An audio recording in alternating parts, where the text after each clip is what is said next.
Asalaamu calaykum waan idin salaamay asxaabta qiimaha leh ku soo dhawow maanta mowduuceena maanta wuxuu ku saabsan yahay filimada galmada dhibka ay geystaan.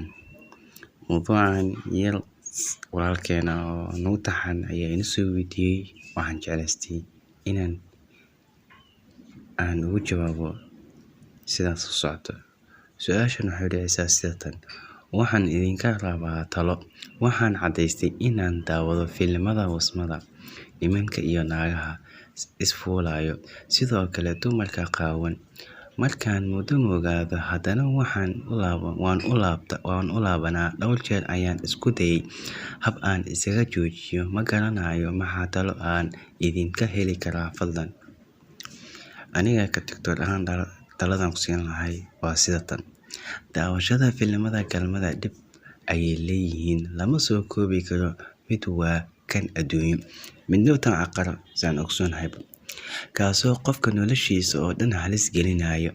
Qofka daawada filimada seksiga loo yaqaano ama filimada dhalinyarada qaar Soomaalida ay u magacaabaan wuxuu noqonayaa qofka maskaxdiisa oo dhan xumaan ka buuxsamayso.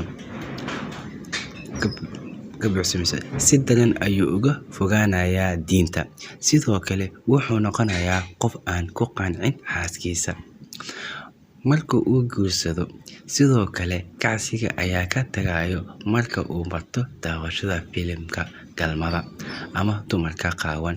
Wuxuu kaloo qofka noqonayaa qof sinada ay u fududahay, cabsida sinada ayaa ka tagayso qalbigiisa. Wuxuu kaloo galayaa siigo iyo fikir xun oo maanta oo dhan uu ka fikirayo jirka hablaha. Dad badan ayaa sidaasi ku bartay siigada marka ay daawadeen filim xun ah ama filimaan xun ah ama filimaan seksiga soo taqaanid. Sidoo kale dad badan ayaa jiro naagahooda nacay marka ay filimada xumaanta bateen, waayo filimada waxaa lagu dhigayo waa been, waa jilin keliya. Filimaantaas waxaa lagu dhigayo waa been, waa jilin keliya. Naagta iyo ninka lacag bay sidaasi ku qaataan. Marka dadka dhalinyarada waxay moodayaan inay dadka raaxo ku jiraan, cadaab ayay ku jiraan. Waxaa la sheegay ragga aadka u daawada filimada galmada ama sawirada jirka naagaha qaawan inay ragnimadooda daciif noqonayso. Walciyaadu billah, subxaanallah. Taasi waa dhibaatada adduunka. Dhibaatada aakhirana siduu quraanka lagu sheegay, sidii axaadiistii ku soo aroortayna waxay leedahay dhibaatooyin aad u daran. Fadlan waxaan ku leeyahay haddaad ka mid ahayd dadka muuqaaladaas xun taabto, fadlan iska jooji, iska boos gareey oo Allaha ku abuuray u toobadkeen si niyad leh.